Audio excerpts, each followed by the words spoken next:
And the election season has begun in India. And to talk about the political takeaways, developments of the day, joining me is Praful Ketkar, senior journalist, editor, organizer. Good evening and welcome, Praful. First, what do you make of the controversy around Rahul Gandhis Shakti remarks and the manner in which Prime Minister has responded to it? See, I think, Shubhendu, it is a classic case of self-goal by the opposition leader. Because perhaps he wanted to talk about the way he is trying to fight the political power, but the way he maintained and emphasized, in fact, that there is a word called Shakti in Hindu Dharma, we are fighting against that Shakti. And then it was but obvious, the way he made it that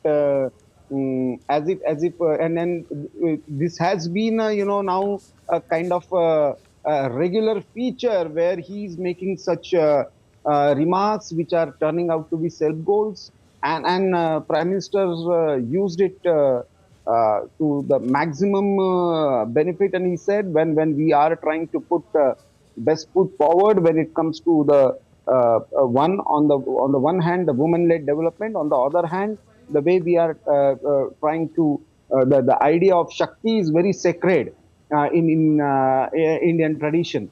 In the entire Hindu philosophy, that symbolizes the feminine divinity, the power of feminine divinity. And when you are saying that I am fighting against that Shakti, you are giving a totally different message to the electorates. And the Prime Minister used that verb and gave a befitting reply in his public rally today. You call it a self-goal, and the opposition will have to be careful about the choice of their words and remarks. As mentioned, Prime Minister does have a talent of turning around attacks into political ammunition. And we saw with the use of the word parivar earlier and the manner in which the leaders turned it around, the opposition going forward will have to be careful how they go about it.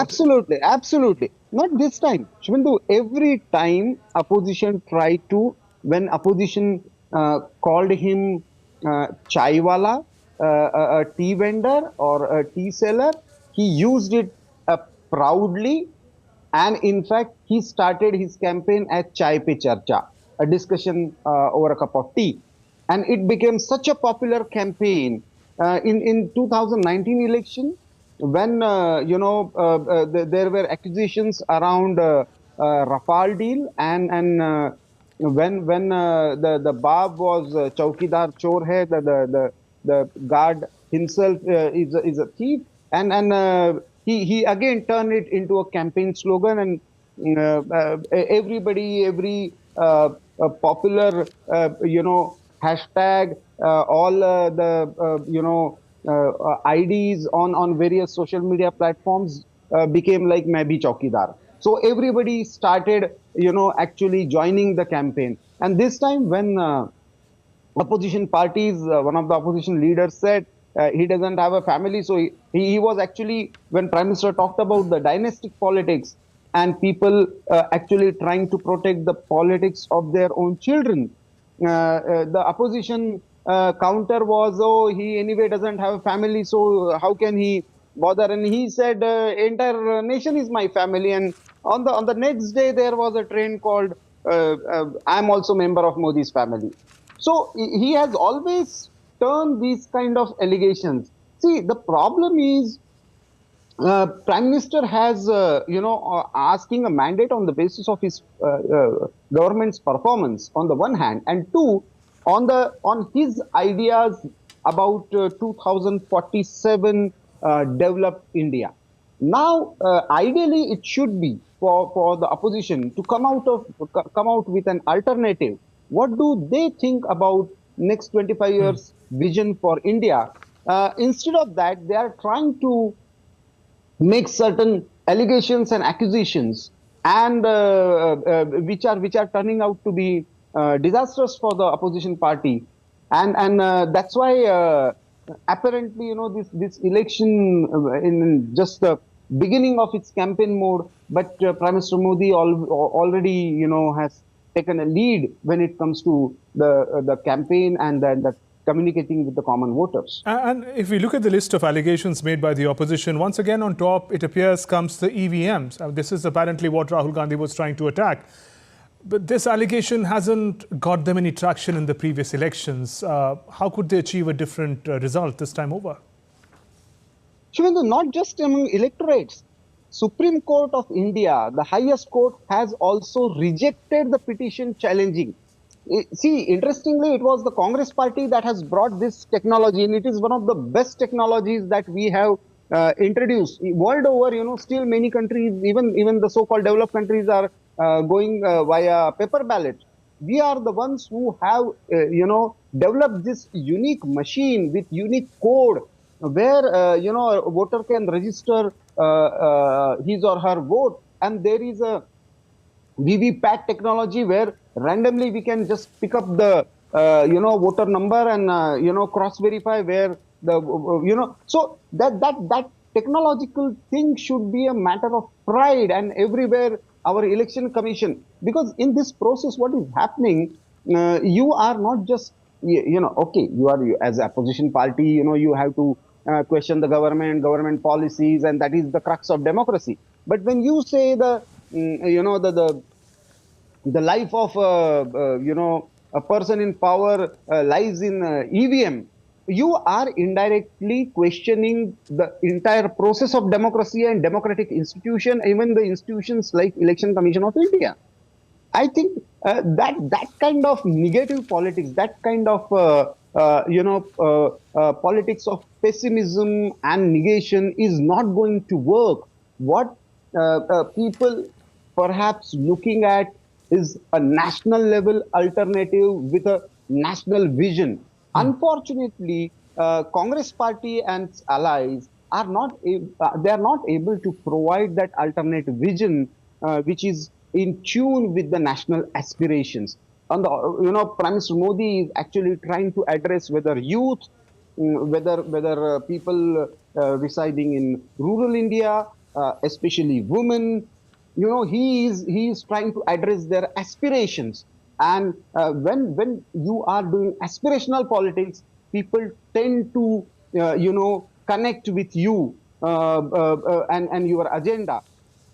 Somewhere Congress party and its leader Rahul Gandhi, perhaps they're missing this point. And Praful, Prime Minister today engaged in hectic campaigning in Telangana, Karnataka and Tamil Nadu. We understand that the BJP, the NDA have a strong hold in the Hindi heartland, and there's a conscious southern push by Prime Minister, led by him. How do you assess this strategy? I have a serious issue with calling this Hindi heartland. If you see the western parts, Gujarat, Rajasthan and Maharashtra, BJP has done, in last two elections. The recent elections have also confirmed that. If it comes to Gujarat, it is almost more than 25 years now. BJP is a ruling party, and Prime Minister Modi himself come from Gujarat. Gujarat doesn't belong to the so-called Hindi heartland. The entire northeast, consecutive 2 terms in Assam and most of the parts in northeast.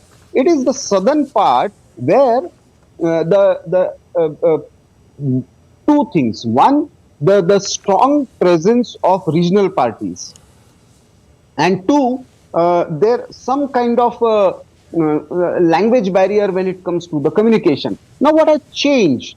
There are 2 things that have changed. One, Prime Minister Modi in last 5 years, every time he has communicated to the voters through his programs and the execution on the program, whether you vote for us or not, when it comes to the governance, when it comes to the delivery, we are there with you. So perhaps the highest number of times he has visited any state is perhaps Tamil Nadu, and he has spoken about the Tamil language on every possible platform, from G20 to international other international platforms, and he is trying to connect. Now, what he has got is local leadership that can assist him in communicating his programs and ideas in the local language. Now, that is giving a lot of traction. That is giving a lot of traction to BJP in the southern states. And that is why he has done this massive road show.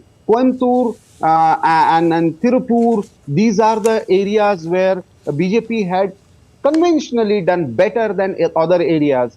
Kanyakumari is another seat where BJP is looking to again reclaim that seat, which at one point poor Radhakrishnan used to contest and win from. So these are the places. Karnataka, last election, parliamentary election, BJP had done well, but had some setback when it came to assembly election. Now BJP is trying to regain that position of dominance in alliance with JDS. Now, if you see the tactical alliance, what has happened with TDP, for example, because there is a lot of anti-incumbency when it comes to Andhra Pradesh. There, BJP has done a wonderful alliance with Janasena and TDP. In Tamil Nadu also, it is one fraction of AIDMK. There is MDMK and perhaps the Tamil Manila Congress. So all these things coming together, BJP is trying to build a kind of, or put a new kind of foothold in these areas. Because if BJP wants to realize the slogan that Parliament, that Prime Minister has pronounced in the Parliament, that as an alliance, NDA will go for 400 plus, 400 par. If that is to be realized, then in many of the western and northern states, BJP has already reached a saturation point. So if BJP NDA has to gain some space and seats, it has to be in the southern part of India. And that is why in last 15 days, we have seen Prime Minister Modi has visited state like Tamil Nadu at least 4 times. And that clearly shows the prioritization of campaign strategy of the ruling party. Okay, and finally, if we were to analyze the opposition in a similar context, to what extent can Congress and regional allies bank on their support in the southern states, and what kind of dent are they able to make in BJP's strongholds in the north and northeast, as you mentioned?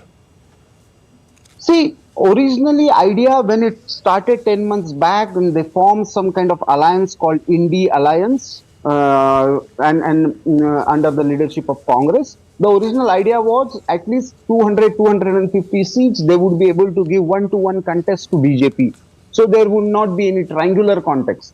But what has happened, like we have seen in Bengal, Mamata Banerjee and her Trinamool Congress has gone independent. She has already announced 42 seats. In Uttar Pradesh, though Samajwadi Party has given 17 seats, RLD, which was at one point was part of India Alliance, is now out and joined the India camp. BSP, Congress tried its best, but did not join the India camp. So most of the places where Congress already had 1-to-1 contest with BJP, again, the strike rate against Congress of Bharatiya Janata Party is around 90%. It continues to remain so in 1-to-1 context, as we have seen in the recent assembly election. When it comes to the regional parties, there Congress has failed in stitching a grand umbrella alliance where there would be a genuine 1-to-1 contest. And in first post pass system, if you are not able to, because in the central India, western India, northern India, there were many places, most of the constituencies where BJP already had, like in Delhi, most of the constituencies, in fact, all the constituencies, BJP was more than 50% of actual votes, that votes were polled. So more than 50% to 62% of vote percentage. There, even if you have alliance with Aam Aadmi Party, it is not going to make much difference. So on the one hand, when the alliance formation, and the other hand, the providing an alternative grand idea for the future of India. In both these fronts, I think Prime Minister Modi, Bharatiya Janata Party, and NDA as an alliance has a clear edge over Congress and its allies of India Alliance. On that note, thank you very much, Praful, for joining us on the News Hour and sharing your perspective. Thank you. Thank you. Moving on, North Korea